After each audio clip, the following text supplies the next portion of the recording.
Senhor meu Deus, muito obrigado, Pai, por mais esse dia que o Senhor nos deu, pela Tua infinita graça e amor. Senhor, nós te agradecemos por tudo que o Senhor fez nas nossas vidas, por tudo que o Senhor é, por Tua bondade, justiça e misericórdia. Pai, obrigada por cada irmão que está aqui nesta manhã. Eu te agradeço pela vida de cada um. Peço que o Senhor esteja com eles, os guarde e os livre de todo o mal. Pai, pedimos a Ti que o Senhor venha abrir a nossa mente para que nós possamos aprender mais da Tua palavra e crescer, Pai, espiritualmente. Senhor Jesus, derrama a Tua graça sobre nós. Nos ajude, Pai, nesta manhã. Eu te peço e agradeço. Amém. Irmãos, eu vou iniciar lendo um capítulo que se encontra em 1 Pedro 1, do 13 ao 25. A minha tradução é NVI, então é um pouquinho diferente.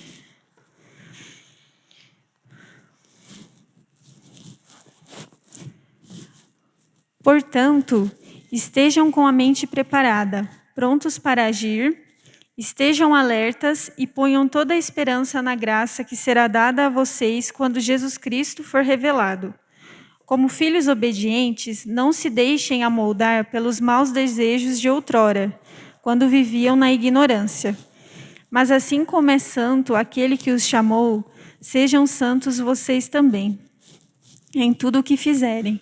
Pois está escrito: sejam santos, porque eu sou santo.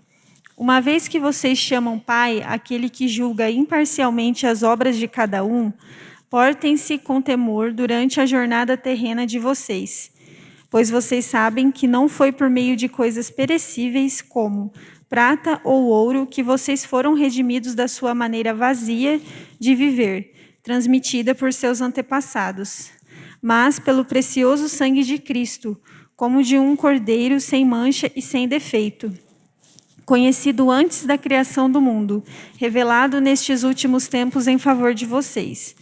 Por meio dele, vocês creem em Deus, que os ressuscitou dentre os mortos e os glorificou, de modo que a fé e a esperança de vocês estão em Deus. Agora que vocês purificaram a sua vida pela obediência à verdade, visando ao amor fraternal e sincero, amem sinceramente uns aos outros e de todo o coração.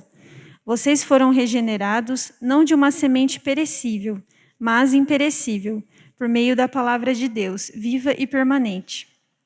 Pois toda a humanidade é como a relva, e toda a sua glória como a flor da relva. A relva murcha e cai, a sua flor, mas a palavra do Senhor permanece para sempre. Essa é a palavra que foi anunciada a vocês. E com base nisso, irmãos, eu gostaria de ler um devocional do reverendo Hernandes Dias Lopes, que se chama A Porta Estreita.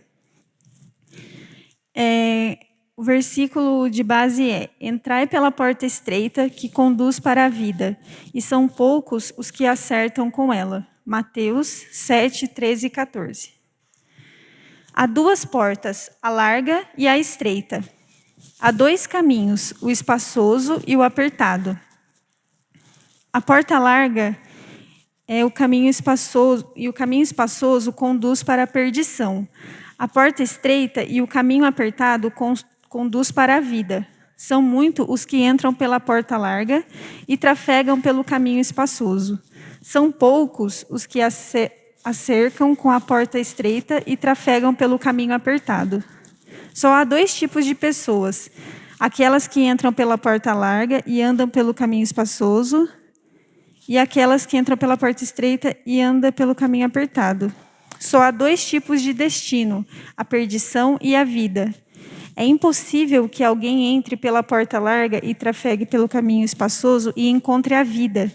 De igual modo, é impossível que alguém entre pela porta estreita e ande pelo caminho apertado e se perca eternamente. O que significa entrar pela porta estreita e andar pelo caminho apertado? Em primeiro lugar, é assumir um compromisso pessoal com Deus. A entrada é individual. Ninguém entra por essa porta por procuração ou por atacado. O relacionamento com Deus é individual. Os pais não podem representar os filhos, nem os filhos aos pais. A esposa não pode levar o marido consigo de carona, nem o marido levar sua mulher. A responsabilidade é pessoal. Esta porta é Jesus. Só quem entra por ele tem liberdade, provisão e salvação. Em segundo lugar, é reconhecer Jesus Cristo como o único Salvador e Senhor. A porta estreita não é uma instituição, mas é Cristo Jesus. Ele disse: Eu sou a porta. Se alguém entrar por mim, será salvo. Entrará e sairá e achará pastagem. O caminho apertado não é um conjunto de regras, mas Cristo Jesus, ele disse: Eu sou o caminho, e ninguém vem ao Pai senão por mim. Não há salvação em nenhum outro nome. Em terceiro lugar, é renunciar ao pecado. A porta está aberta para todos, mas não para tudo. São os arrependidos é que entram por essa porta e não os impenitentes. Na porta larga, muitos entram com sua pesada bagagem de pecados e mazelas, e pelo caminho espaçoso, muitos trafegam, vivendo dissolutamente. Porém, isso é impossível.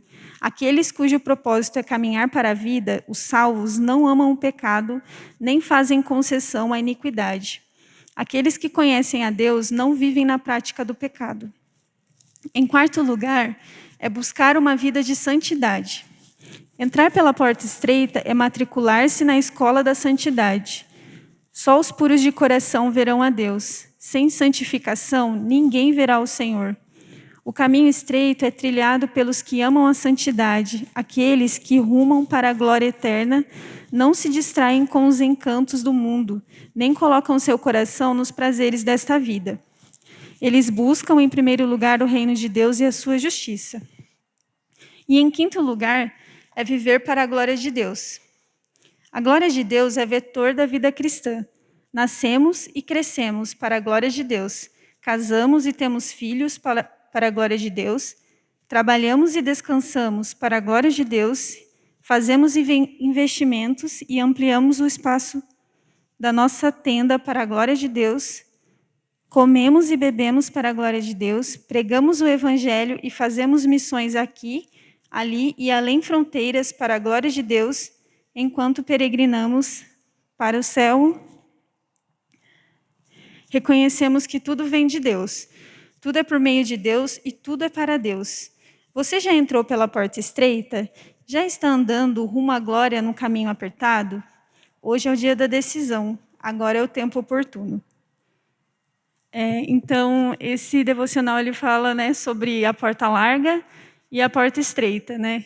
E muita gente, mesmo às vezes andando, conhecendo a Jesus, né, ainda decide diariamente andar pela porta larga, né? Porque eu acredito que isso seja uma decisão diária na nossa vida. Hoje eu vou andar pela porta estreita ou andar pela porta larga, né? Tomar as decisões de acordo com a palavra de Deus ou tomar as decisões de acordo com a minha vontade, com os valores desse mundo.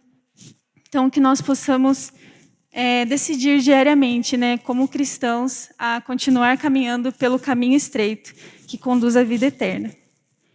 E, com base nisso, eu quero convidar a igreja para louvar o hino 334, que se chama A Conversão. Os irmãos que quiserem ficar em pé.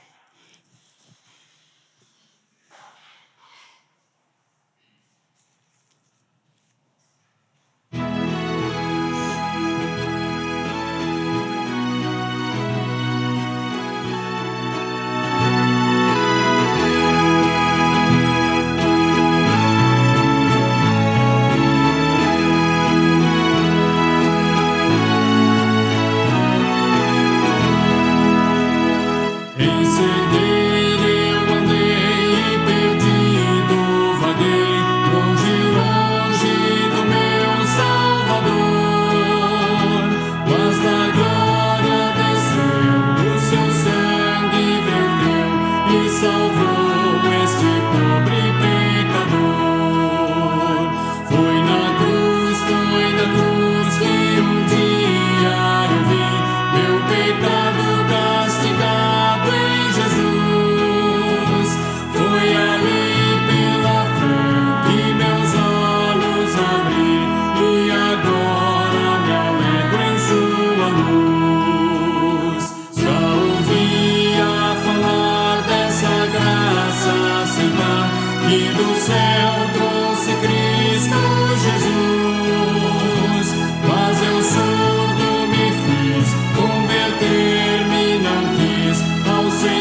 pecado castigado em Jesus. Foi ali pela fé que meus olhos abri e agora me alegro em sua luz. Mas um dia acendi meu pecado e vi sobre mim o castigo da lei. Apressado fugi, em Jesus me escondi e abrigo seguro nele achei. Foi na cruz que um dia eu vi meu pecado castigado em Jesus. Foi ali pela fé que meus olhos abri e agora me alegro em sua luz.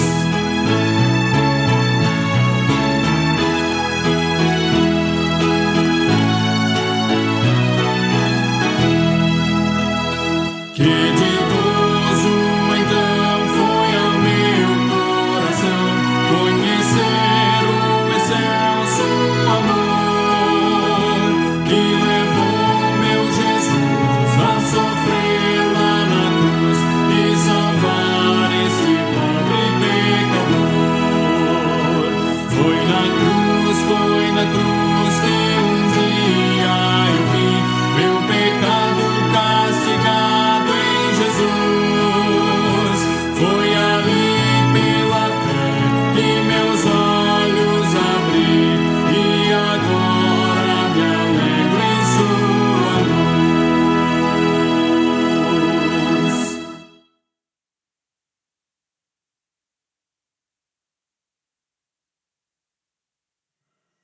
Som. Vamos cantar o hino também, Comunhão Preciosa. 128.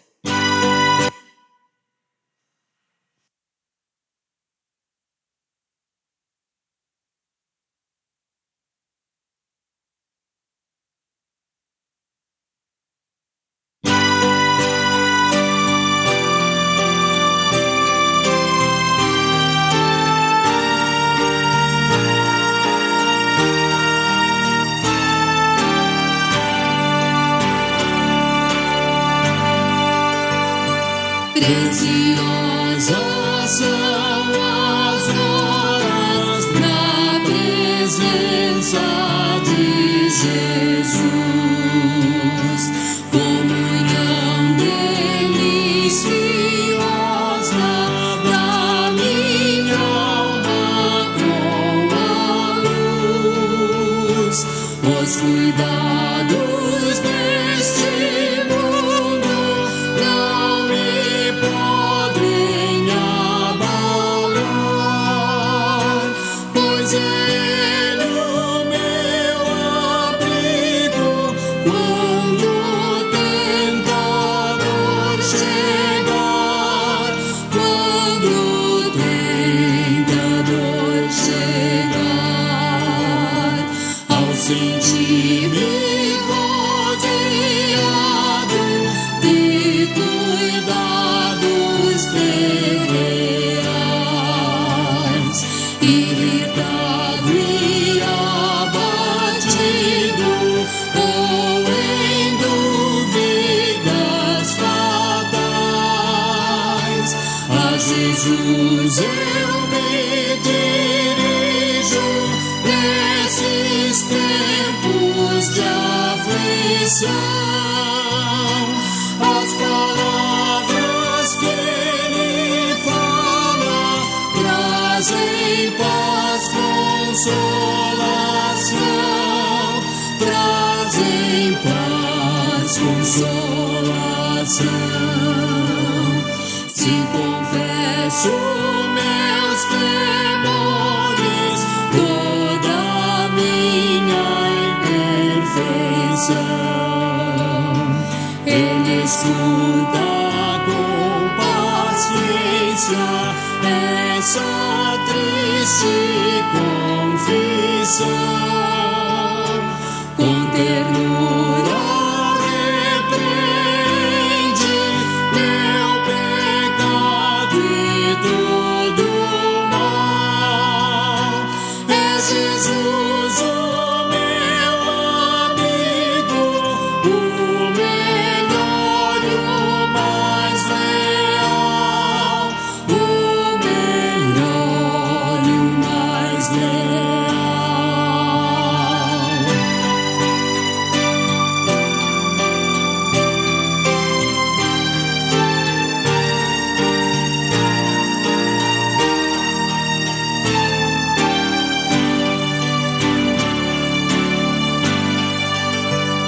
Se quereis saber quando será a divina comunhão,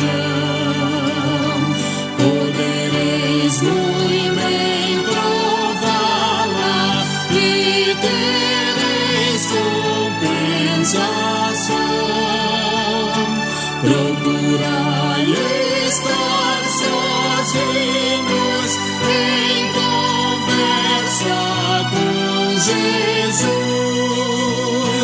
provareis na vossa vida o poder que vem da cruz, o poder que vem da cruz.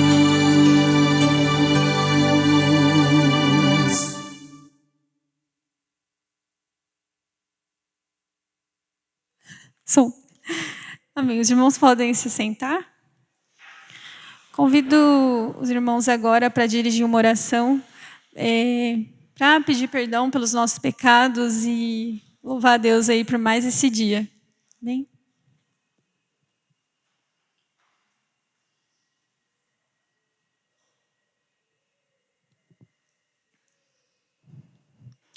Senhor Deus, nós te agradecemos, Pai, por esse dia e vimos pedir a Ti, Pai, perdão pelos nossos pecados, perdoe as nossas falhas, as nossas fraquezas, as nossas limitações, Senhor.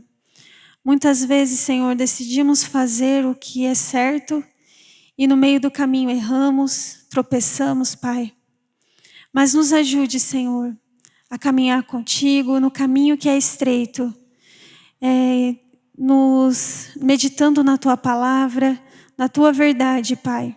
Perdoe o nosso coração que é tão maldoso e enganoso, Pai. Nos ajude, Pai, a amar a Ti cada dia mais, nos importar com os nossos irmãos, perdoar aqueles que nos ofendem. Senhor, pedimos a Ti, tem misericórdia de nós, Pai.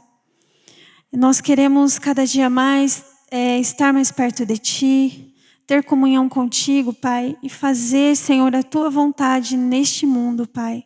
Levar o Teu reino, Pai, para aqueles que não Te conhecem, pregar o Teu evangelho, Pai. Nos ajude, Senhor, a fazer a Tua vontade.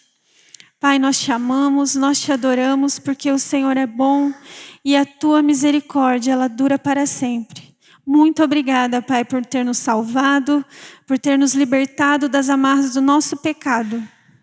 Eu Te agradeço, Pai, pelo Teu sangue derramado naquela cruz. Fica conosco, Pai, nesse dia. Em nome de Jesus, amém. Irmãos, agora eu vou estar falando dos aniversariantes da semana. Na verdade, nós temos só a irmã Lilian Nelly Martins Gomes de Campos, que estará fazendo aniversário no dia 15.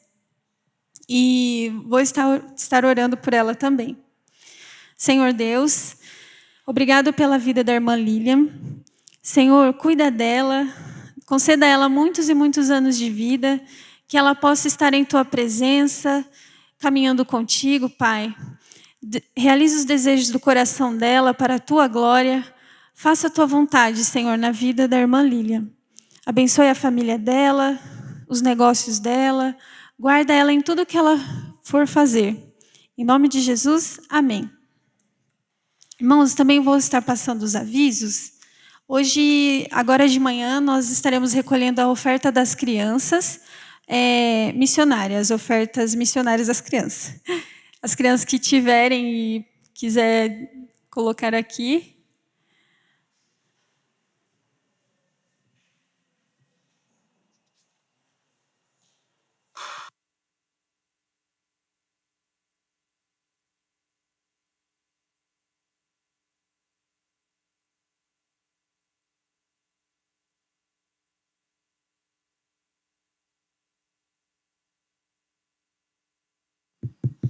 Som.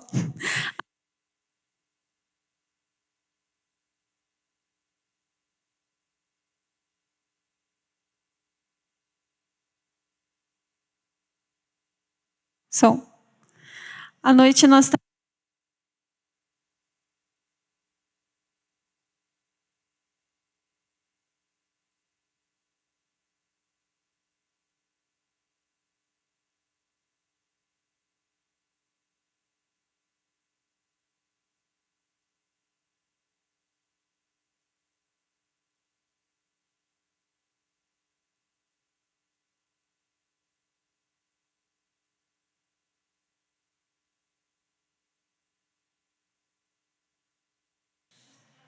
Se você já adquiriu o livro, você pode abrir aí. Se você não adquiriu o livro, nós vamos ficar aqui desenvolvendo com vocês a lição ou o capítulo número 5. Nós começamos a expor na semana passada. O nosso tempo foi consumido por conta daquela abordagem que nós fizemos no livro do Lindório. E agora nós vamos nos deter de maneira mais específica no conteúdo do livro do Eduardo.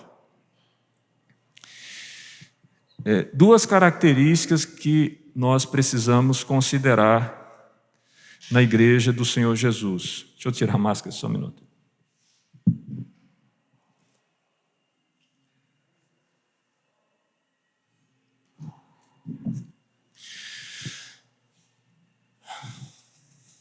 Recuperando a capacidade. Meus irmãos, duas características que nós precisamos restaurar na vida da Igreja de Cristo. Dentre aquelas características que o Lindório traz para nós nesse livro, Plantando Igrejas. A igreja koinônica, que tem a ver com comunhão, com vida em comum, e a igreja proseítica, que tem a ver com vida de oração. O capítulo que nós estamos estudando aqui no livro de Eduardo agora tem como título Seja pessoal e ore. Qual é a proposta desse capítulo? Talvez pensemos que o verdadeiro auxílio vem por meio de novos e dramáticos insígnias ou ideias novas. Apesar disso, na maioria das vezes, tende a vir das maneiras mais comuns. O auxílio vem por meio do nosso envolvimento pessoal uns com os outros. Enxergo aqui a koinônica. E no foco em Cristo e na oração proseítica. Uma igreja koinônica e proseítica. Uma igreja que tem comunhão com Deus e uns com os outros. Uma igreja que ora a Deus, colocando a vida dos outros e a sua própria vida. São estes os preceitos que nós vamos desenvolver na aula de hoje. Ok? O aparato bíblico que nós gostaríamos de chamar vocês a considerar está lá no Evangelho de João, capítulo 4. Gostaria que você prestasse bastante atenção nesse texto, na maneira como Jesus vai abordar a mulher samaritana. Tá bom? João, capítulo 4.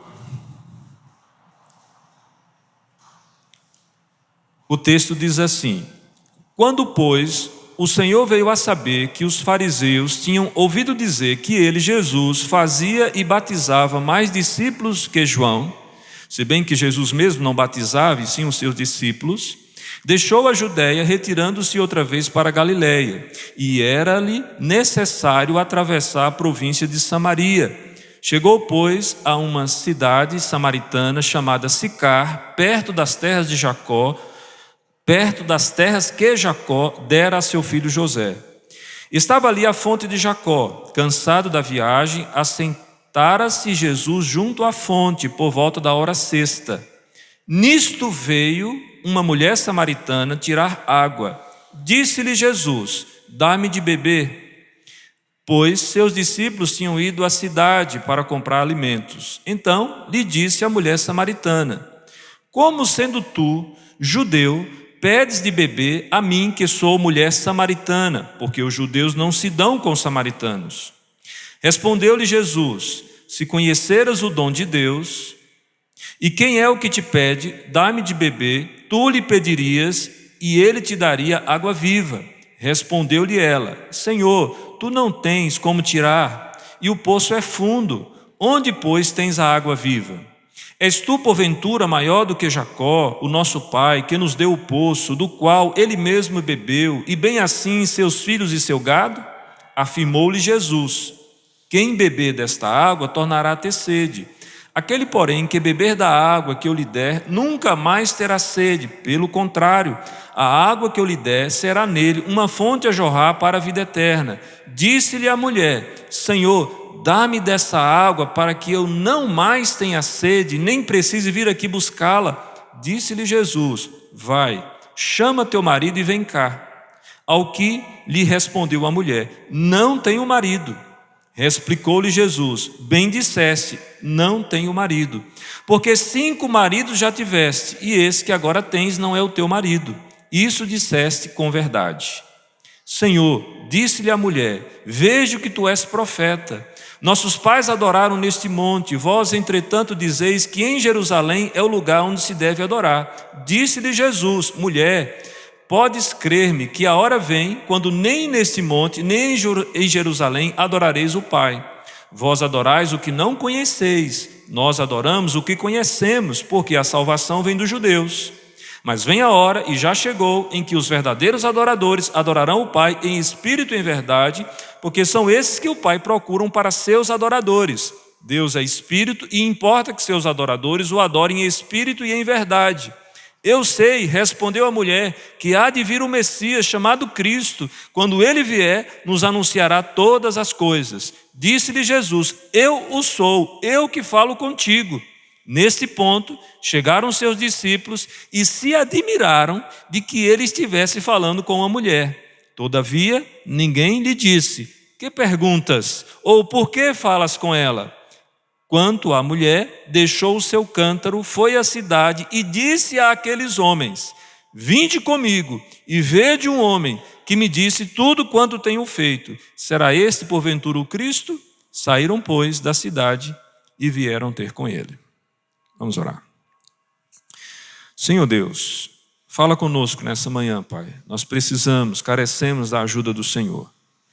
Precisamos que o Senhor desperte a tua igreja. Precisamos que o Senhor fortaleça-nos com a tua presença e com a instrução da tua palavra. Nos habilite a agir consoante a ela. Oramos assim em nome de Jesus. Amém.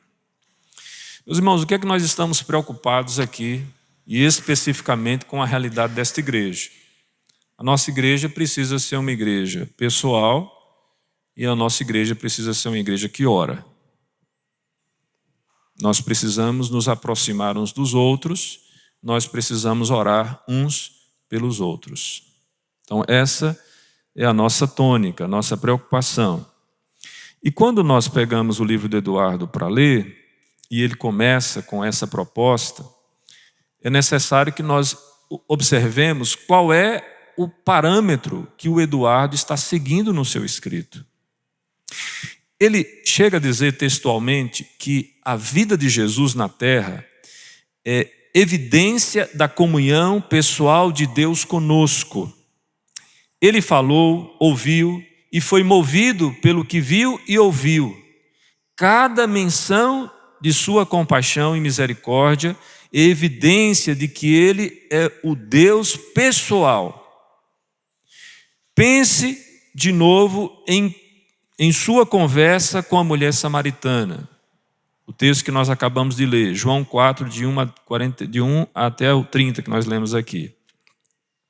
Ele foi atrás dessa mulher marginalizada, envolveu-se na mais longa conversa registrada no Novo Testamento. e se revelou a ela como Cristo. Ele se aproximou dela como servo, amigo e Deus. Dentro dessa escala, dessa gradação. Em resposta a isso, nosso auxílio às outras pessoas também é pessoal. Somos uma combinação de servos e amigos. E aqui eu queria abrir um parênteses. Mas não somos Deus. Não somos o Messias. Cuidado com a síndrome messiânica que às vezes o crente costuma desenvolver. Como servos, damos prioridade aos interesses dos outros e como amigos, acolhemos pessoas, desfrutamos delas, carregamos seus fardos e até mesmo compartilhamos o que está em nosso próprio coração.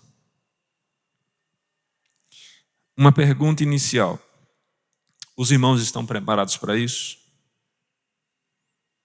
Reflita aí. Você está preparado para ser alguém pessoal?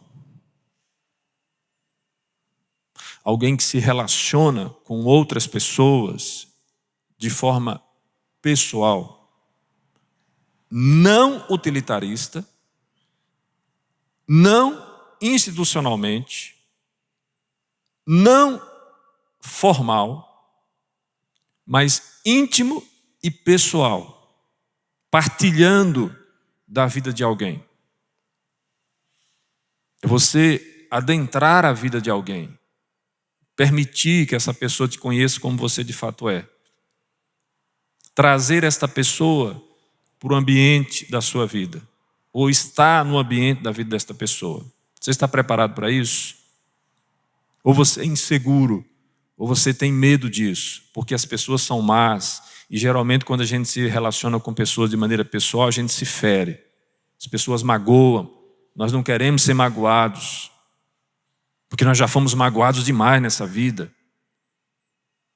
E aí, nós caímos, e essa manhã, com o ar-condicionado ligado, os diáconos ligados na potência máxima hoje, é extremamente propícia por conta daquele modelo ou daquela reflexão que o Schopenhauer traz para nós sobre o porco-espinho, que é necessário se arranjar, se aproximar, porque o frio é algo marcante na vida deles. Ou seja, ou eles aprendem a conviver, furando-se cada vez menos, ou eles morrem de frio.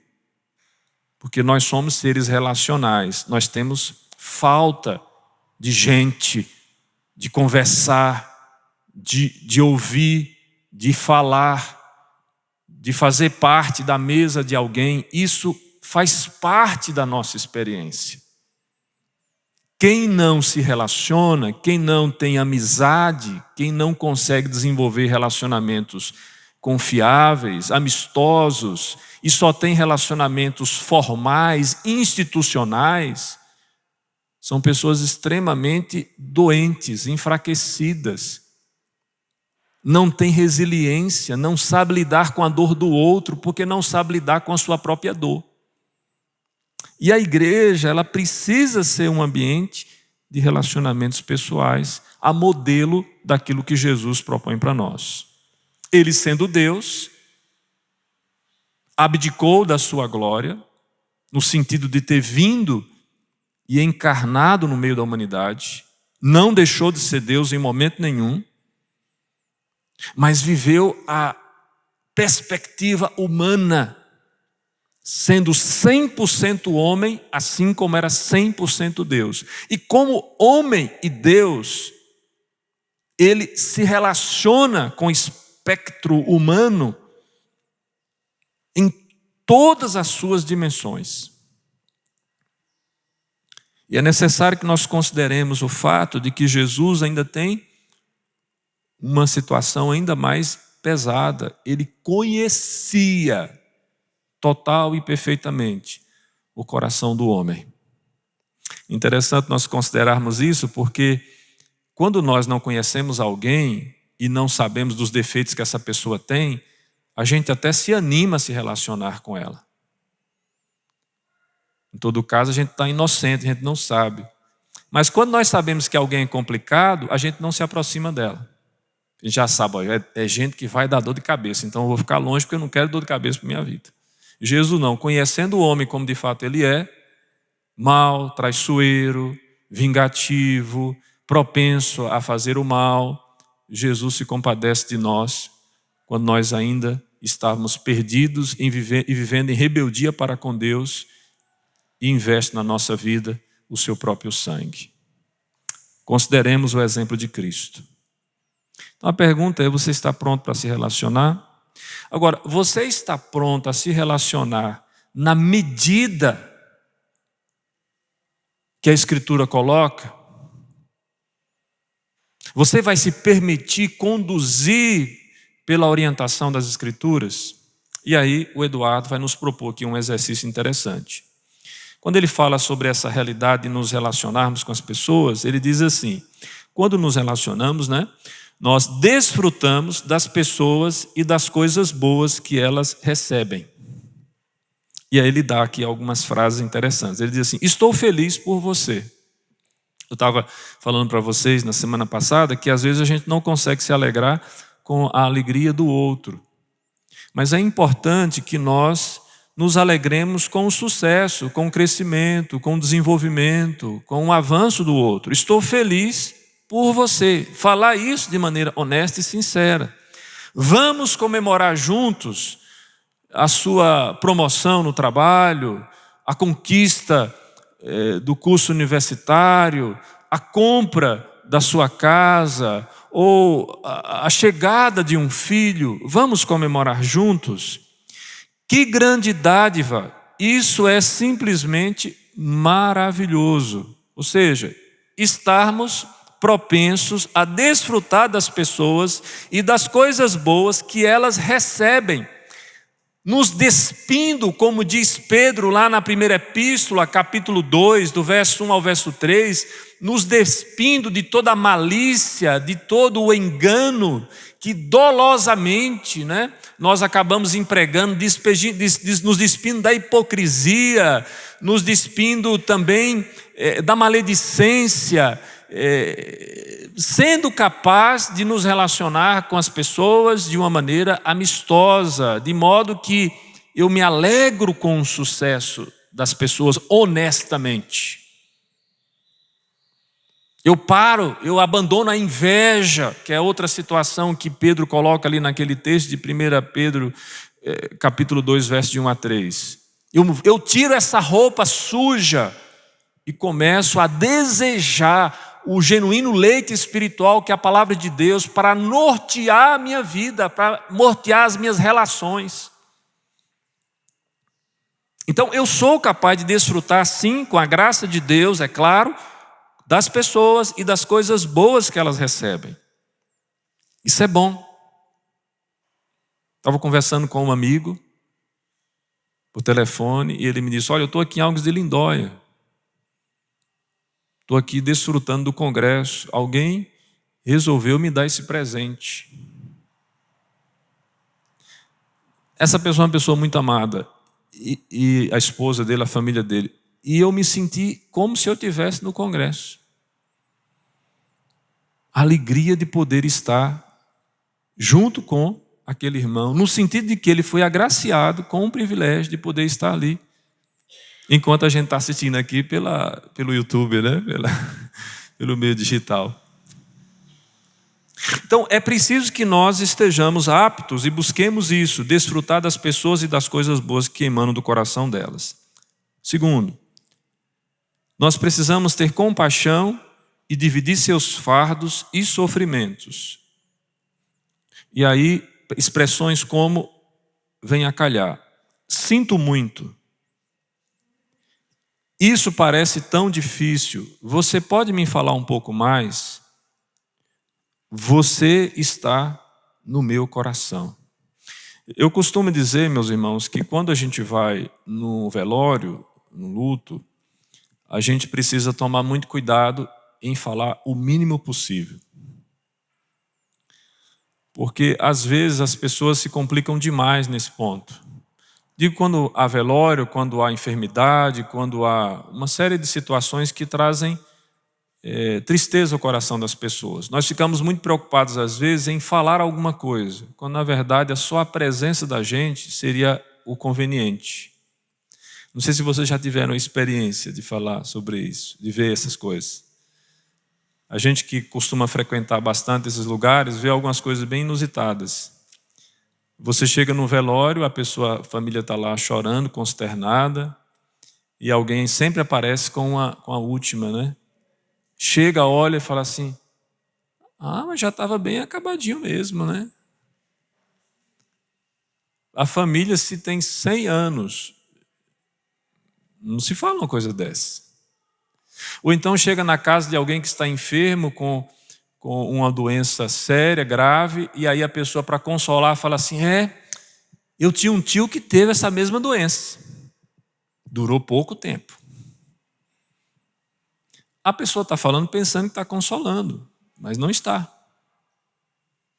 Então, assim, essa ideia aqui é de você ter compaixão e dividir os fardos e sofrimento da pessoa, sabendo que a pessoa que está ferida, ela está dolorida. Então, eu tenho que tomar cuidado com a minha palavra, a maneira como eu abordo. Então, às vezes, o sinto muito e está ali do lado já é o suficiente. Por exemplo, como que você vai consolar uma mãe que acabou de perder o seu filho, dizendo para ela: olha, é assim mesmo, faz parte do decreto soberano de Deus, você não deve ficar triste, por quê? Ora, irmãos, isso está totalmente fora da Escritura, porque Jesus, quando ele chega em Betânia, e as irmãs Marta e Maria deixam claro para ele que Lázaro já havia morto já há mais de alguns dias, e olha que ele demora na caminhada, Jesus chora. Jesus se emociona com aquela situação, porque Lázaro era um amigo querido. Então veja que às vezes nós queremos trazer a palavra que nós julgamos certa no momento errado, quando deveríamos apenas estar presentes, nos compadecendo, amando, dividindo com a pessoa aquele fardo e o sofrimento. Eu já disse aqui para vocês um aspecto importante. Às vezes a esposa, eu digo isso mais para os maridos, tá? Eu não sei como é que a experiência das esposas se processa. Mas assim, os maridos às vezes são abordados pelas esposas que dizem assim: eu queria conversar com você sobre um problema. E aí a esposa começa. E a esposa, quando ela começa, ela fala todo o sentimento que está carregando ali. E o que é que nós maridos costumamos fazer? Para encurtar a conversa, o que é que a gente quer? Encontrar uma solução para aquele problema. E isso é um erro. Porque ela não está querendo a solução. Ela está querendo apenas expressar a dor no seu coração. E aí quando você dá a solução para ela, ela fala assim: mas eu não estou perguntando para você como é resolver. Eu sei resolver. Eu estou querendo dividir com você essa situação. Então, às vezes, dividir os fardos e o sofrimento é simplesmente ouvir para sofrer junto. A gente não entende. Por que elas não querem resolver? Porque nós homens resolvemos as coisas de uma maneira objetiva, pontual. É assim, é isso, tá, então vamos lá, vamos resolver, vamos acabar logo com isso. E não é assim que funciona o universo feminino. Às vezes ela não quer resolver. Ela quer apenas compartilhar. Ela quer apenas que alguém sofra com ela. E isso não é só um aspecto de mulher. Homem também, nós vamos ver aqui adiante.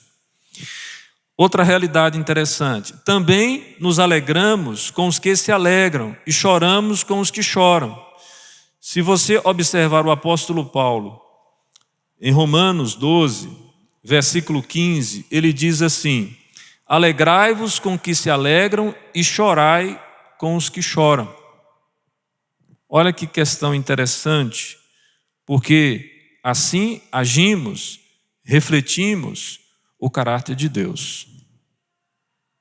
Porque quando assim agimos, refletimos o caráter de Deus. chorar com os que choram, se alegrar com os que se alegram. Ou seja, fazer parte da vida dessas pessoas. Nesse ponto aqui, meus irmãos, a regra para ser pessoal e dizer alguma coisa quando os tesouros escondidos de alguém lhes são revelados, não precisa ser muito. O que norteia as nossas respostas é a regra de ouro e a humildade. A regra de ouro está lá em Mateus capítulo 7, verso 12, que diz assim: tudo quanto, pois, quereis que os homens vos façam, assim fazei-o vós também a eles, porque esta é a lei e os profetas. Vamos pensar um pouco agora? Vamos pensar objetivamente como essa situação se aplica a nós. A regra de ouro indaga: quais coisas outras pessoas, me disseram que foram úteis e encorajadoras? A humildade, por sua vez, pergunta: o que pode ajudar e encorajar você? Vamos tentar entender agora um pouco mais aprofundadamente. Veja só, quando você está passando por uma dificuldade, por um problema, como que você gostaria que as pessoas abordassem você?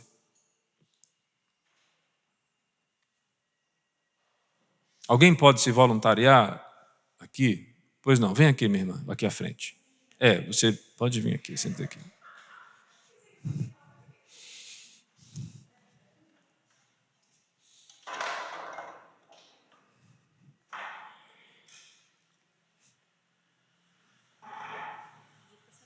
Fica aqui, minha jovem. Você está arrumadinha, está chicosa, né? Né, João? Como que vocês acham que deveria ser a abordagem para alguém que está sofrendo? O que você gostaria que fosse feito com você, se você estivesse no lugar da nossa irmã? Além do constrangimento que eu já fiz ela passar sentando aqui na frente. Mas como você gostaria que você fosse abordado?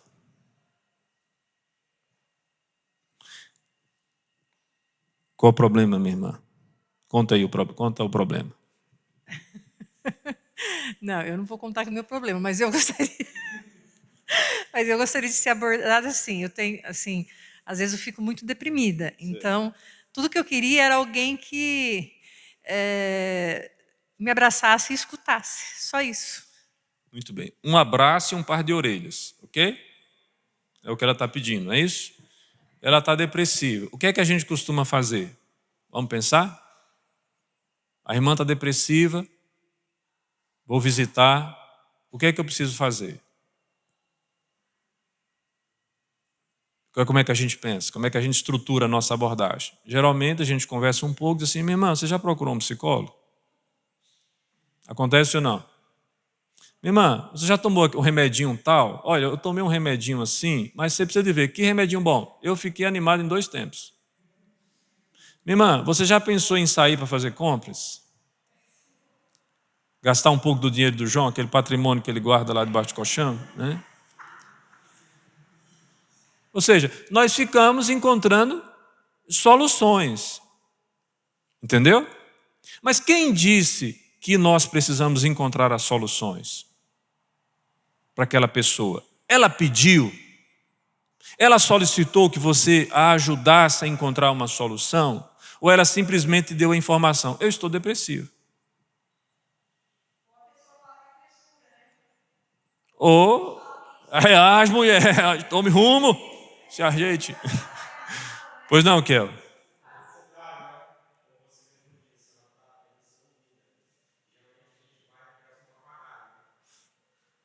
Exatamente, outra questão importante.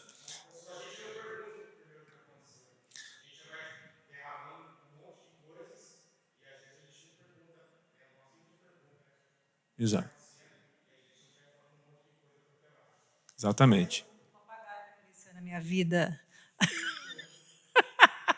essa última vez me fez muito bem. É uma irmã que fala até para os cotovelos. Meu Deus.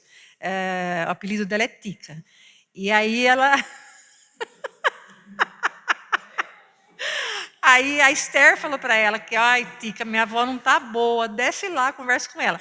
Aí a Tica e mais uma outra irmã que chama Sueli, minha xará, aí elas passaram a vir lá em casa. Elas vieram 7 semanas seguidas orar comigo. E isso foi muito bom, porque já fazia muito tempo que nem na igreja eu não vinha mais. E essas 2 irmãs realmente me levantaram, porque eu estava bem caída. Então vamos lá. Veja que a partir dessa perspectiva, não há uma fórmula pronta, mas, por outro lado, a gente precisa esperar a oportunidade para fazer a abordagem.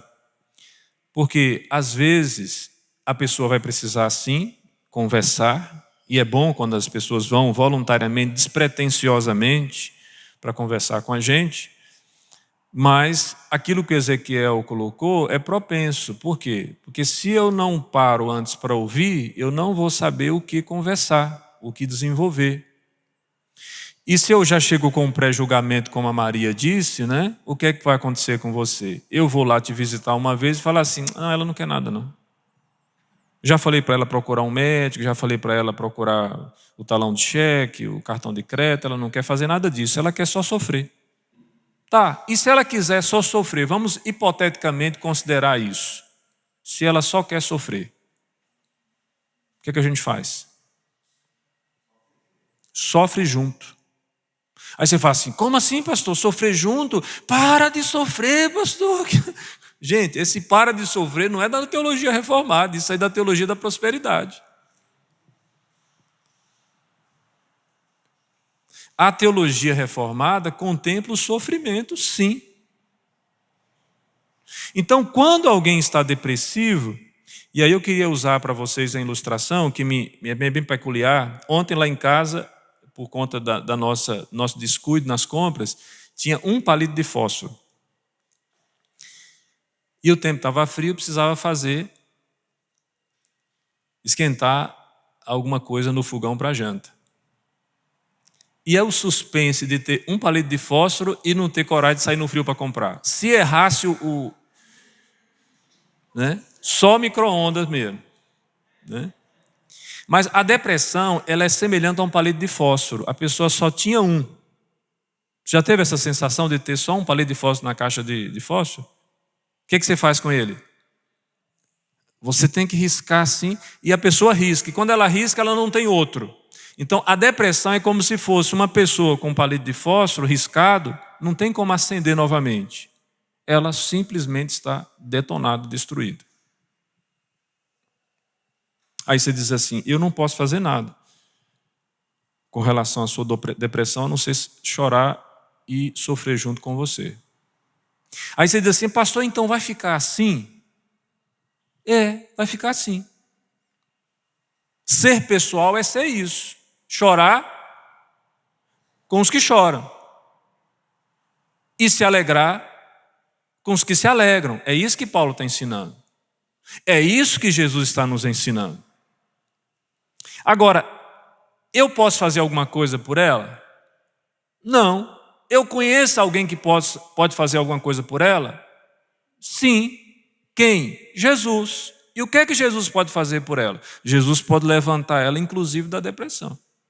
Jesus pode curar, inclusive, a sua enfermidade, seja ela física, ou espiritual, ou emocional. Então, como é que eu vou abordá-la? Além de conversar com ela, além de ouvi-la, né?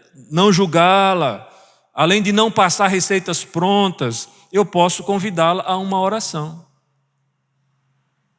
Que foi isso que as irmãs fizeram com ela. Foram lá, estiveram com ela e oraram com ela, cantaram, oraram com ela. Porque quem vai levantar o enfermo é Jesus, não é nós, não somos nós. O problema é que nós temos o senso messiânico, e isso é perigoso. Nós achamos que nós somos a solução para o problema das pessoas. Tem muitos pastores por aí que acham que são o problema, que são a solução, e na verdade são o problema. Porque eles se colocam como verdadeiros messias na igreja.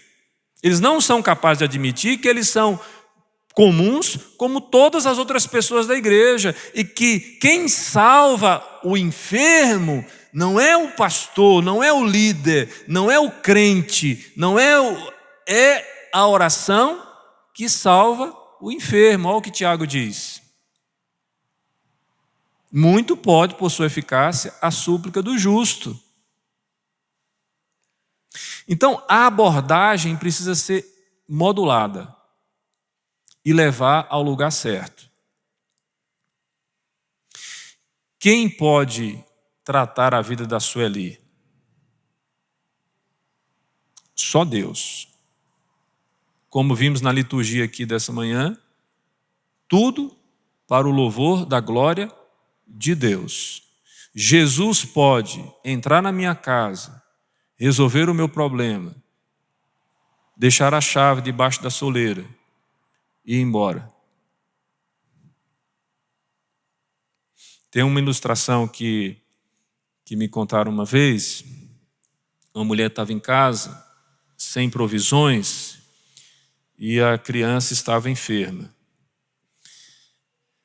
E ela resolveu ir à igreja. A filha, com febre, e ela não tinha o que fazer, não sabia de como reagir. Foi à igreja, e lá na igreja ela orou: Senhor, minha filha está doente em casa. Eu já tentei de tudo, não consegui fazer absolutamente nada.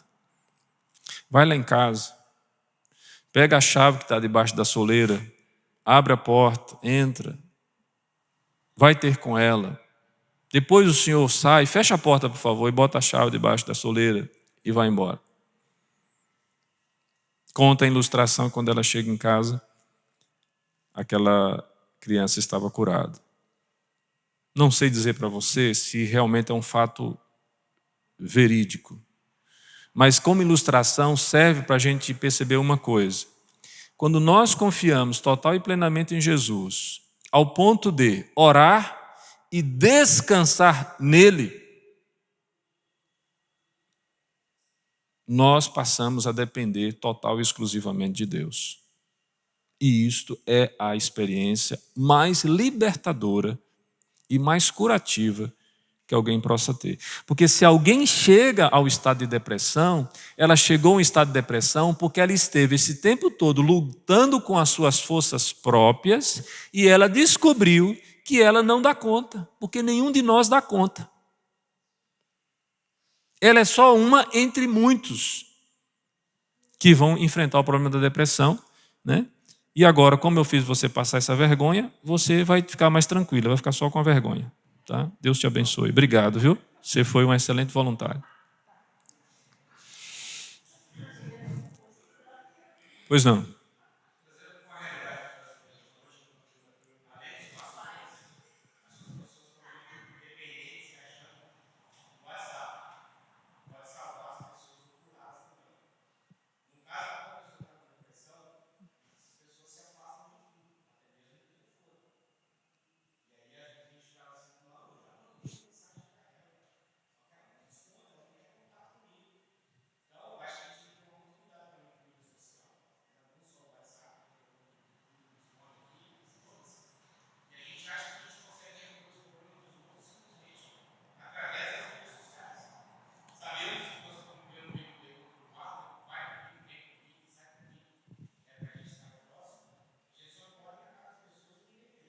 Uhum.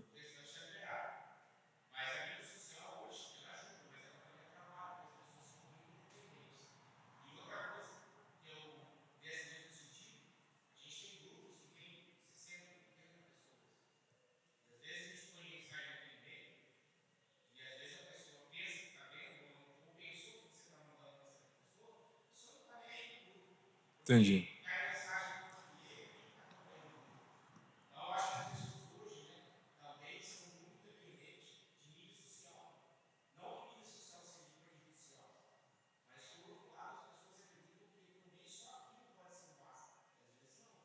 Entendi. Não, perfeito. Assim, essa contribuição sua é boa, até por conta de que nessa abordagem que nós estamos tratando aqui, a regra de ouro é fazer com os outros da forma como eu gostaria de ser, tratar os outros da forma como eu gostaria de ser tratado. Você gostaria, diante do enfrentamento, a depressão não é o único problema que a gente enfrenta, é claro, né? Tem várias outras situações. Mas você gostaria que você, diante do seu sofrimento, no lugar das pessoas se fazerem presentes, elas simplesmente mandassem um WhatsApp? Uma mensagem de texto?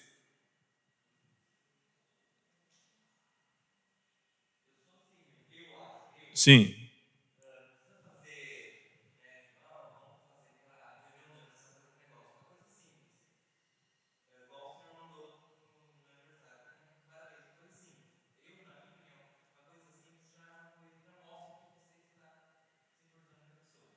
Então, Uhum.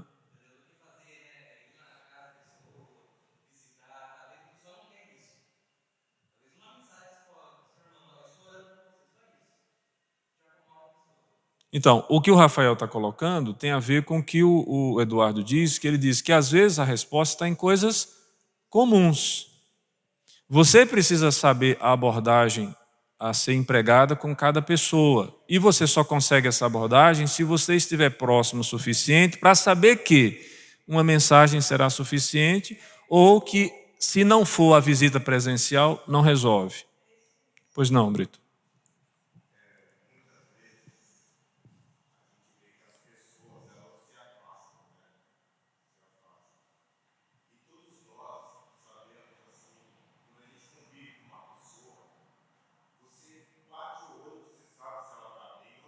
Uhum.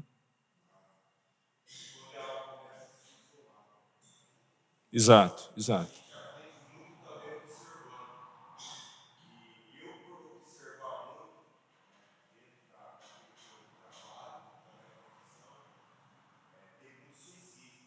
Sim.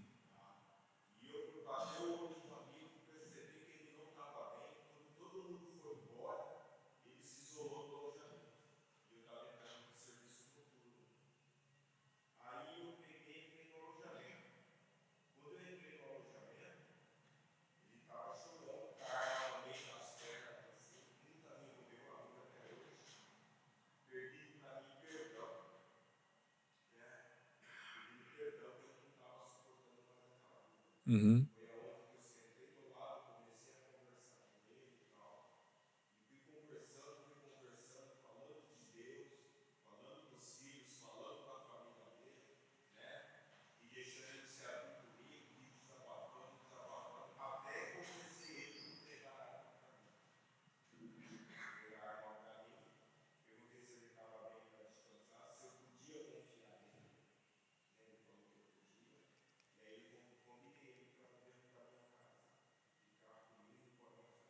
Uhum.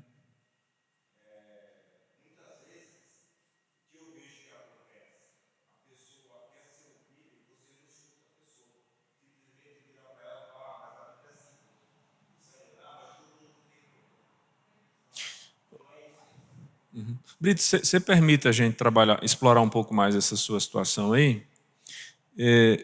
Esse amigo seu, ele estava em qual patente? A mesma ou diferente da sua? Acima de você. Então, na cadeia de comando, ele estava acima de você, dentro da polícia militar. Ok. Então, agora vamos imaginar a situação do Brito. Ele encontra um oficial acima da patente dele nessa situação. Se ele resolve simplesmente cumprir o protocolo hierárquico, o que é que ele teria que fazer? Ele vai ter que chamar alguém com a mesma patente ou acima para poder abordar, trazer aquela situação. Agora imagine vocês acham que haveria tempo hábil do Brito procurar alguém que estivesse com a mesma patente ou acima desse policial, desse oficial, não sei, para poder ele ser socorrido naquela emergência? Vocês acham sim ou não? E por que a igreja faz isso?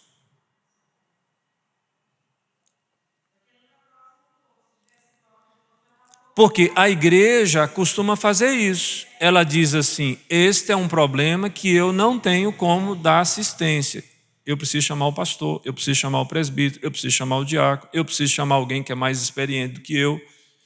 Eu sempre transfiro, eu sempre terceirizo essas coisas. E isso é um erro, porque às vezes não dá tempo. Se ele não estivesse disponível para fazer o que ele fez com esse amigo, talvez ele não tivesse mais hoje. Mas ele teve a coragem, teve o espírito e teve a iniciativa de lidar com aquela situação da melhor maneira como ele entendeu ali naquele momento. E, de fato, o diálogo, quando você consegue estabelecer o diálogo com alguém que está numa posição como essa que ele explicou, certamente vai fazer muita diferença. Você levar a pessoa a conversar, você ouvir a pessoa, porque às vezes o que ela está precisando é exatamente isso. Ela se sente tão só que ela não encontra ninguém para conversar. Pois não.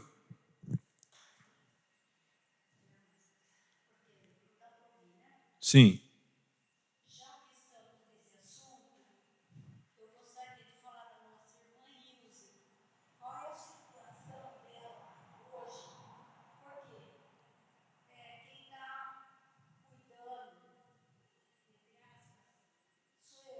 Uhum.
Uhum.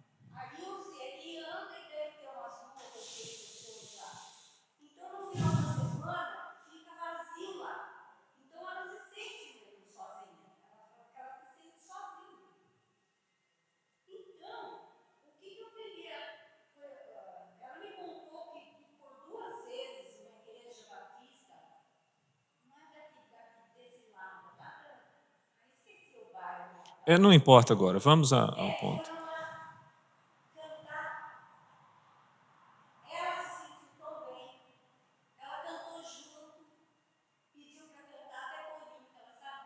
Uhum.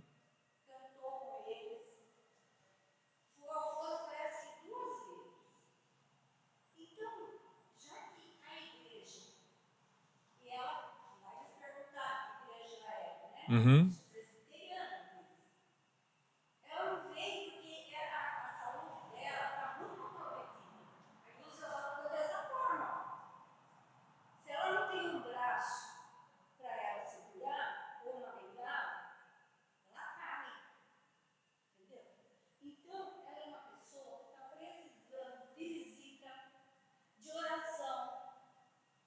Uhum.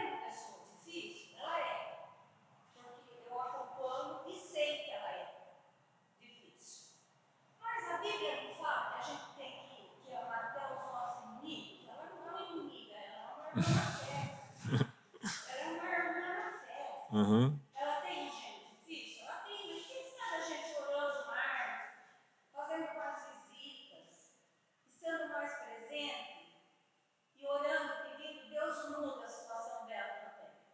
Dela ser uma pessoa mais compreensível também.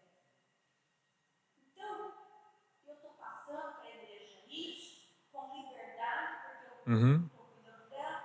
E assim, o que realmente está acontecendo? Essa semana passada, a dona da casa foi lá, mandou descer todo mundo, porque tem uma parte de cima e uma parte mais embaixo. Mandou descer todo mundo, ficou ela e uma companheira dela aqui junto, fazer, sabe o quê? Macumba na casa da restaurante. Certo. Você concluiu a sua fala? Então vamos lá. Já que você abriu o assunto, também se permite que a gente possa, né, interagir. Vamos lá. Vamos considerar primeiro um aspecto interessante. A nossa irmã está desassistida? Ela está sendo deixada, largada? Ela está sendo ignorada pela igreja? Sim ou não? O que é que você pensa?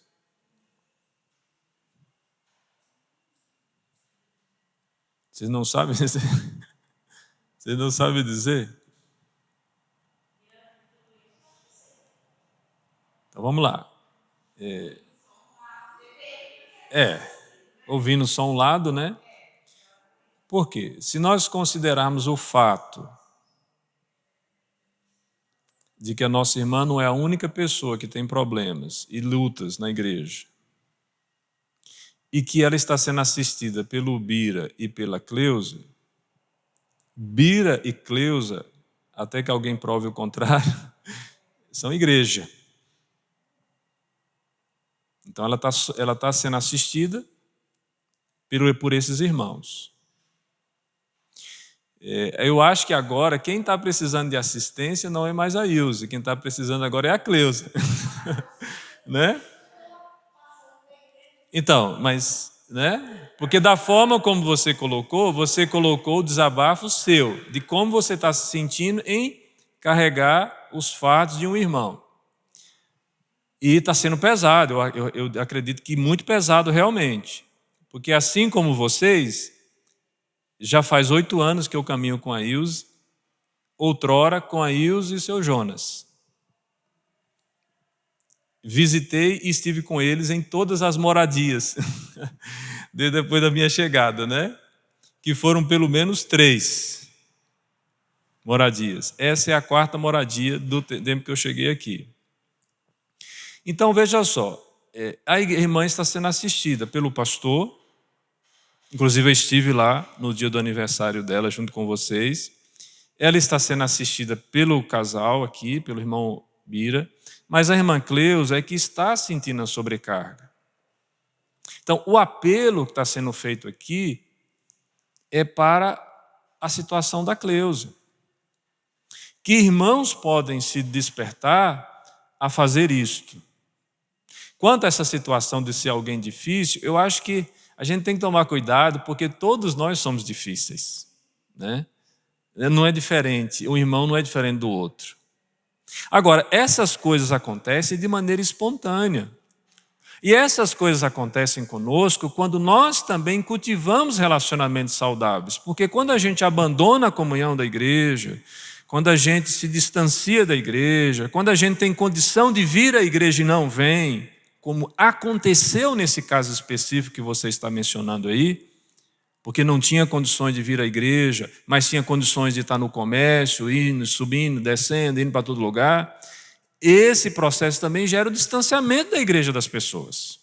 A igreja é um ambiente para relacionamentos que precisam ser alimentados e cultivados. Nós temos a impressão de que, às vezes, quando é colocado isso, a conta fica só para a igreja, no sentido geral. E não é verdade. Relacionamento é uma via de mão dupla. Nós precisamos entender que nós precisamos cultivar relacionamentos saudáveis.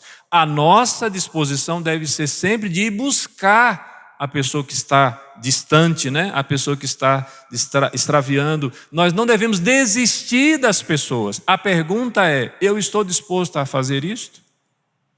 Porque se a nossa irmã está sentindo o peso da mãe, da irmã em Cristo, né? E das suas próprias situações em casa.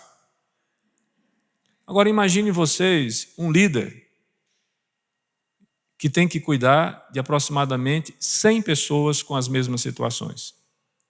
Tem alguma diferença? Eu pergunto para vocês, isso é possível? Isso é possível? É possível que um líder, um único líder, ou que 7 líderes, porque essa igreja tem um pastor e 6 presbíteros, é possível que 7 homens dê conta de todas as questões relacionadas ao rebanho? O que é que precisa acontecer então para mudar esse cenário? Pois não. Pronto, a fórmula está aqui.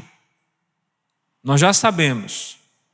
Porque até mesmo nessa situação pontual que a Cleusa traz para nós, se houvessem pelo menos mais 1 ou 2 irmãos que se sentiram incomodados, por exemplo, com a fala dela nessa manhã, e revezassem a sua escala em matéria de visitas, a situação não era tão pesada. O que é que acontece no caso específico da dona Alzira, né? Já que você tocou o nome da sua mãe, que é uma velhinha extremamente agradável, né? Vocês precisam ver, né? Os genros não podem falar isso, né? Mas as 3 irmãs revezam e cuidam. E não é tão pesado que se uma só cuidasse, né? Porque você lembra da época que a Dalvinha teve que pegar sozinha, né? Deu uma quebrada lá geral. Então, vocês precisam entender que esse revezamento, o fato de nós dividirmos as tarefas, o fato de nós nos preocuparmos uns com os outros, viabiliza o trabalho pastoral na igreja. E a questão da Ilse não é a única questão da igreja. Nós temos a questão da Ilse, nós temos a questão da Lília, nós temos a questão do seu Arnaldo, nós temos a questão da nossa irmã Eliana, que já é uma pessoa de idade e que tem que cuidar de outras pessoas de idade. Nós temos uma série de questões. Agora, a igreja não se despertou para isso. Se é legítima essa reivindicação da Cleusa, essa reivindicação ela precisa ser feita a todos nós, porque nós não estamos colocando na nossa agenda isso. O que nós estamos pregando nessa manhã, estudando com vocês, exatamente para ver se a gente muda essa característica da igreja. A igreja não tem na sua agenda a preocupação uns com os outros. Vocês querem ver um exemplo bem simples? Eu vou falar porque é comigo, ninguém precisa ficar chateado, triste por conta disso. Mas deixa eu perguntar uma coisa para você. Você está há quanto tempo nessa igreja? Quem está aqui mais de 8 anos? Mais de 9. Ok. Quantas vezes você foi visitar o pastor e a família pastoral?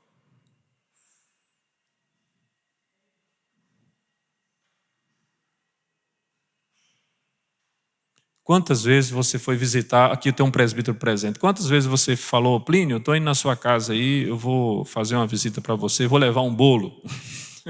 um bolo de laranja, né? Quantas vezes você chegou e disse assim, o Kiel, rapaz, você é presidente da Junta Diaconal, né? É a segunda vez, né, Kiel? Quantas vezes você diz assim, o Kiel, posso ir na sua casa aí para fazer um agrado, para te levar um negócio?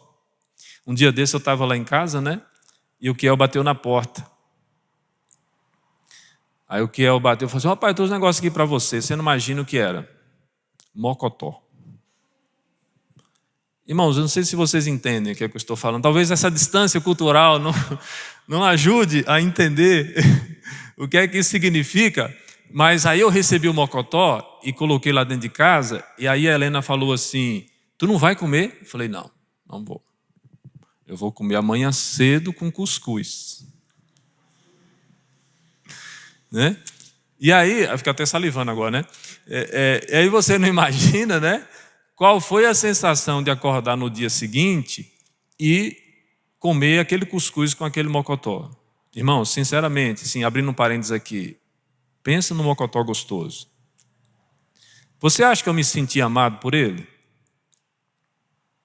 Você acha que o amor que ele demonstrou comigo foi mais do que palavras? Certamente. E é nesse ponto que eu gostaria de abordar com vocês.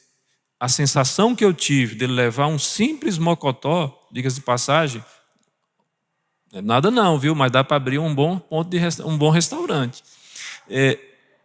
Fez a minha noite melhor e a minha manhã muito especial.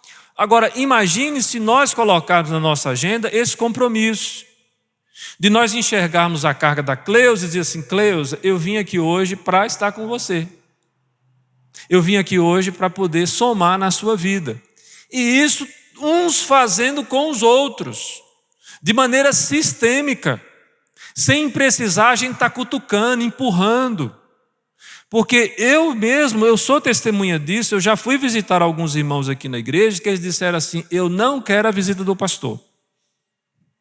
Não que eles estavam me rejeitando, mas assim: pastor, se o pastor visita, eu fico muito feliz do senhor ter me visitado, mas eu não quero a sua visita. No sentido de que o irmão queria que os membros da igreja fossem visitá-lo. Porque o pastor já vem. O pastor já vinha aqui em casa. O pastor sabe onde é que eu moro. Mas o irmão tal nunca veio aqui em casa. E as pessoas se ressentem por conta disso. Eu sei que o paulista tem uma característica de ser cada um no seu quadrado, os muros muito altos. Irmãos, que tal a gente rever essa cultura local pela luz do Evangelho? Porque Jesus, no texto da mulher samaritana, ele rompe um muro. Aí a gente viu aqui o diálogo que às vezes a gente não entende. O que é que Jesus necessariamente estava fazendo com aquela mulher? Por que aquela mulher acha estranho Jesus conversar com ela, sendo ela mulher e samaritana? Primeiro, um mestre não conversava comumente com mulheres. O mestre, ele estava preocupado itinerantemente de ensinar os seus discípulos. Segundo, os judeus não se davam com os samaritanos, havia um muro entre judeus e samaritanos. Jesus quebra esse muro. Agora, como é que Jesus quebra esse muro? Jesus quebra de maneira gradativa. Jesus, ele vai trabalhando aos poucos. Jesus não chega para a mulher samaritana e resolve o seu problema de uma maneira pronta. Pelo contrário, Jesus chega, senta ao lado do poço de Jacó e diz assim: eu estou com sede, dá-me de beber.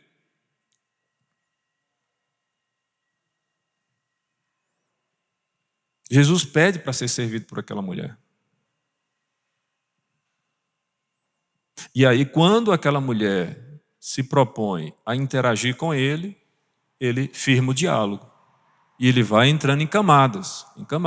Ele vai trazendo a lucidez daquela mulher ao ponto de chegar e se revelar como Cristo. Mas antes ele foi servo, depois ele foi amigo, depois ele se revela como Deus. Nós precisamos nos aproximar das pessoas sendo servos, depois revelarmos a nossa amizade. Porque nós não podemos ser Deus, porque Deus só existe um. Então, a pessoalidade que eu posso desenvolver na igreja e a abordagem que eu preciso ter com as pessoas deve ser a mesma abordagem que eu preciso ter. Deve ser da mesma forma como eu gostaria que as pessoas tivessem comigo. Meus irmãos, quando vocês estiverem em um lar de idoso, vocês desejarão ser deixados em paz ou vocês desejarão que as pessoas visitem você e estejam com você? Entenda, você está fazendo escola. Porque da forma como vocês agem, agirão com vocês também. Às vezes a gente não entende isso, mas a falta de avós em casa é um dos grandes problemas da nossa geração. Quem não tem avô em casa, avó, é muito ruim. Por quê? Porque se os nossos filhos não virem como nós cuidamos dos nossos pais, eles não vão saber cuidar de nós. E aí, cada vez mais, o que é que está crescendo? Deu certa idade? Asilo. Deu certa idade? Um lar de repouso. Por quê? Porque as pessoas não sabem lidar com as pessoas de idade. As pessoas de idade vão ficando mais lentas, as pessoas de idade vão ficando mais ranzinzas, as pessoas de idade vão ficando mais custosas. Eu falo isso, porque assim, dos velhinhos da igreja, porque nós convivemos muito bem. Se eu contasse para vocês as aventuras que nós já tivemos com a nossa irmã Ilse, o seu Jonas, com a dona Lília, né? As aventuras vocês não acreditam, por conta da questão da idade. E quando a gente tem essa percepção de que a gente envelhece, de que a gente gostaria de ser amado, de que a gente gostaria de ser visitado e conhecido, a gente começa a fazer isso com os outros. A igreja está se comportando como se ela não fosse envelhecer, quando ela negligencia não só o que está no boletim, mas a responsabilidade que nós temos de uns para com os outros. Então, assim, por exemplo, quase sempre é inútil dar conselhos a alguém atribuindo ao menos que a pessoa... Quase sempre é inútil dar conselhos a alguém atribulado, a menos que a pessoa atribulada lhe peça. Conselho é o que nós faríamos no lugar do outro, ainda que talvez nunca estejamos naquela situação. Quase sempre isso soa professoral e demonstra falta de compaixão. Raramente é pessoal. Portanto, guarde seu conselho para si, ao menos que lhe seja solicitado. Fale sobre sua própria vida. Não, falar sobre sua própria vida, também pode ser inútil, ao menos no início. Sério? Minha mãe teve Alzheimer? Eu também fico deprimido às vezes. No ano passado, fiquei muito mal por causa de. É a expressão que o Eduardo coloca aqui. Entenda bem, irmãos. Alguns irmãos podem estar com receio de abordar uns aos outros, preocupados com o que vão dizer. E não deveriam. Porque a nossa preocupação não é dar conselho, a não ser que a pessoa peça. Quando a pessoa pede, dê o seu melhor conselho, de preferência e essencialmente à luz das Escrituras. Mas, quando alguém não pede seu conselho, para que você está dando? Por que você tem sempre de contar uma história maior? Eu não sei se vocês perceberam, mas as crianças, quando elas estão aqui, e uma fala, eu tenho um carrinho. A outra fala, eu tenho um carrinho, eu tenho uma bicicleta, eu tenho um PlayStation. Por quê? Porque um quer mostrar que tem mais que o outro. Isso é um comportamento infantil. Na relação humana adulta, amadurecida, as pessoas têm o que têm, alegrias e tristezas. A Cleusa trouxe aqui para nós hoje um problema. Ok? Mas ela não está... Pelo menos não entendi que ela quer que nós resolvamos o problema dela. Ela está externando o pesar, o peso que está havendo sobre a vida dela. Né? Então, assim, nós precisamos ouvir e tentar dirimir as coisas da melhor maneira. Pois não, Brito, enxerga com sua palavra.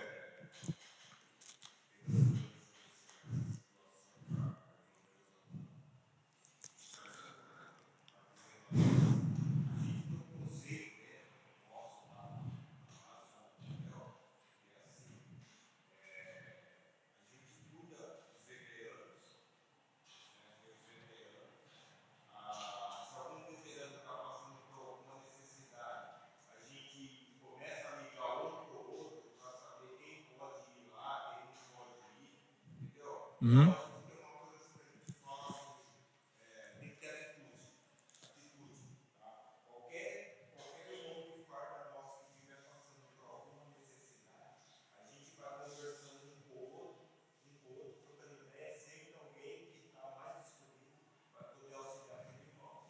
Olha aí, uma ideia interessante.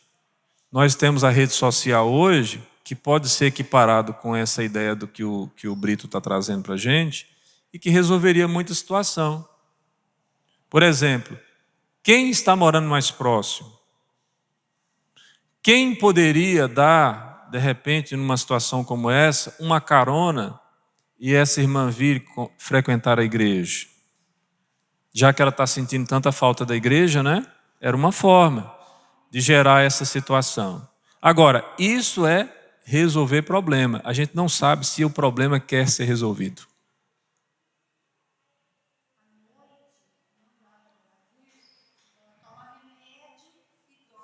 Entendeu? Entendeu? Às vezes, quando a gente tenta resolver o problema, não resolve o problema. Porque às vezes as pessoas simplesmente não querem resolver o problema. As pessoas querem simplesmente dizer o que está sentindo, o que está acontecendo. Mas a ideia é uma forma, é uma solução interessante.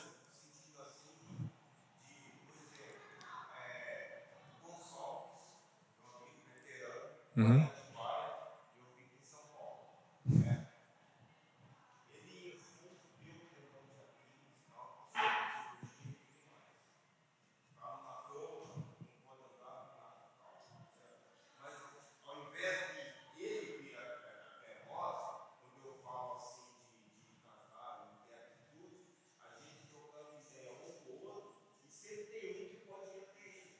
Uhum. Mas então, há uma organização, há uma logística, há uma intencionalidade de se fazer isso, né? E isso é feito naturalmente, né? Não? Então, o que a gente precisa desenvolver na igreja é exatamente isso: ter logística, ter intencionalidade e as coisas acontecerem naturalmente, porque artificialmente não vai funcionar. É envolvimento com vida, é um estilo de vida, é o espírito corporativo que está presente ali no que o Brito está falando. A igreja precisa ter esse espírito, fazer isso sistematicamente, naturalmente, conviver, ser pessoal, fazer parte da vida das pessoas. Foi aquilo que nós falamos aqui no início.